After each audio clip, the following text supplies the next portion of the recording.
is Dr. Robert George Pergolizzi. I am a PhD trained at Columbia University. I have my PhD in biochemistry and molecular biology, and I consider myself to be one of the luckiest people in the world. And I was born in Brooklyn, New York, but my parents were both immigrants, Italians, and my parents always believed that education was the most important thing in a young man or young woman's life, and that by educating myself that I would be able to enjoy a greater portion of the American dream. I was extremely fortunate. I went to the public schools in Queens, the New York City public school system, which was quite good. And I got into an accelerated program, and I was able to skip the 8th grade. I took a test to get into one of the special schools in the New York City school system, Brooklyn Technical High School. Difficult test. They, only accept a small percentage of the people who apply. But even though it was a terrible commute for me, 2.5 hours each way on public transportation, I was able to go to Brooklyn Tech, where we had to pick a major, and I majored in chemistry of the 9 different categories where you could pick a major. I enjoyed that very much, although I found it quite difficult. I went back to Columbia after I graduated, again with my degree in chemistry. I went out to work for a while, worked for a couple of laboratories, and then went back to grad school with a university fellowship that paid all my tuition and provided a stipend. And quite frankly, I was able to get through my entire education without accruing any debt, which was very fortunate because my parents could not have afforded to send me to college. I want to give you a sense of hope about this. I know college debt is extremely terrible today and really out of control. But I want you to know that you have resources that I didn't have. You have the internet. You have the ability to find information the minute you want it. I couldn't afford tutors. When I went to take the SAT, there was no Kaplan course or no prep course. You just studied what you thought you should study. For the last 12 years, I have been extremely fortunate to work at the Bergen County Academies, which is a school for gifted and talented students, and often regarded, and in fact recently judged, one of the best schools in the country. And I was recruited there from the Cornell Medical College, the Weill Cornell Medical College in New York City, where I was an associate professor of genetic medicine. And my goal in that department and in that job was to use genes as medicine, was to learn how to use DNA and to apply it to treat medical issues and syndromes. That work is continuing, and there's some remarkable progress being made, and I'm thrilled to see that. Having been recruited from Cornell to the Bergen County Academies, I was asked to participate in setting up a brand new research program, a stem cell research laboratory, in fact. And those students come in and do a project. I try to make it something that they pick themselves, so that I expect them to be motivated and interested in what they do. And many of my students have won significant prizes. The Siemens competition no longer exists, but many of my students won top prizes there, tens of thousands of dollars. The Intel competition, which is for seniors, some of my students won top prizes there, sometimes as much as $100,000. And that competition has now been taken over by Regeneron, where the top prize is $250,000, $250,000. And one of our students won that prize 2 years ago.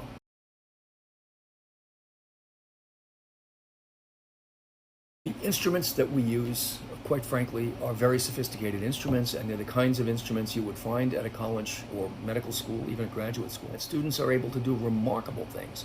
And the problem, as I see it now, is that we don't put resources in front of you early enough.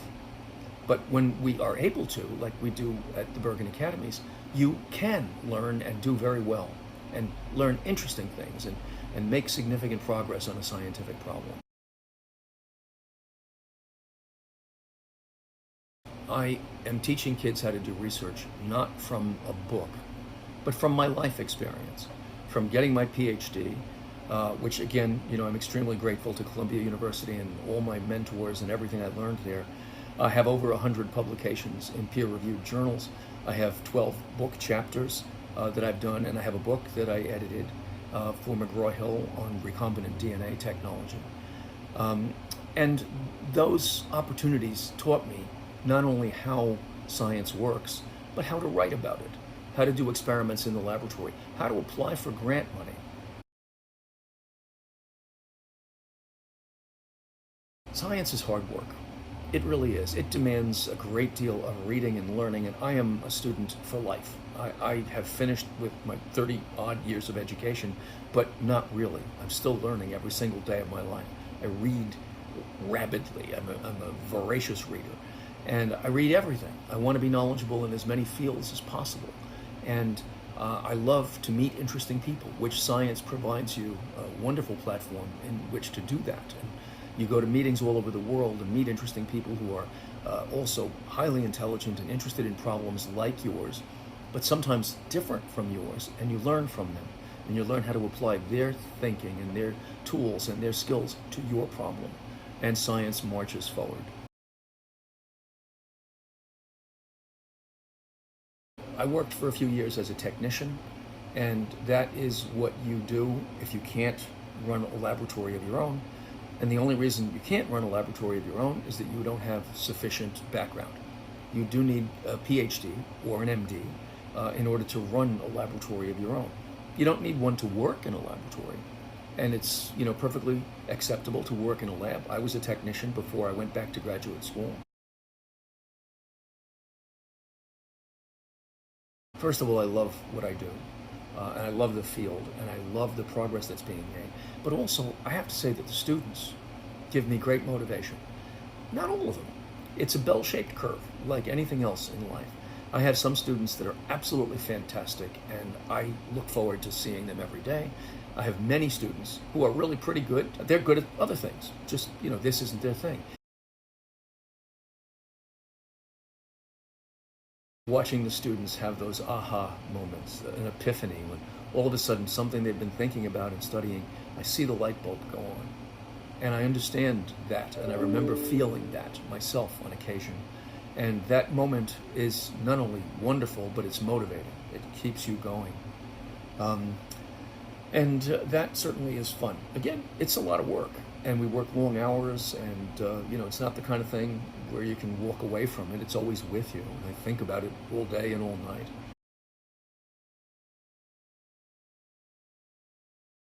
My advice to you is this: if you love it, pursue it.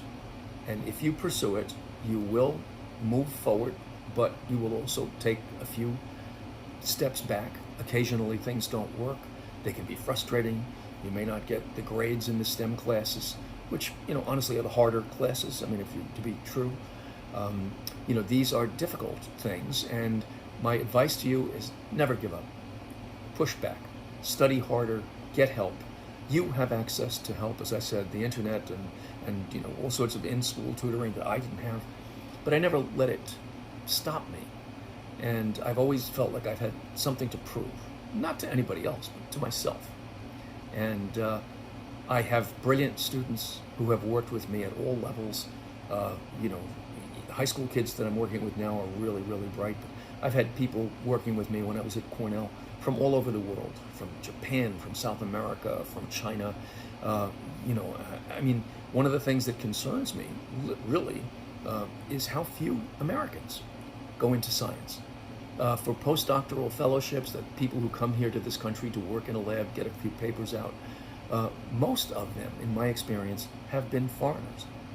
And that troubles me. It says to me that we're not doing enough to motivate young people to get excited about science. And that's a shame. I can't really think of a particular teacher who motivated me, but there were several who, gave me enough of a push in the right direction that I feel that it's been a life well spent at this point. And it's not incompatible with having a family and having hobbies and doing other things besides science. But it's challenging, and there's a lot to learn. I wish all of you out there the best of luck, and I certainly hope that some of this is helpful to some of you. I can provide the Abuela Lucy Foundation with my contact information. If any of you would ever like me to email you or to chat with you, I'd be happy to do that as well. And so thank you for your attention, and I hope this is helpful.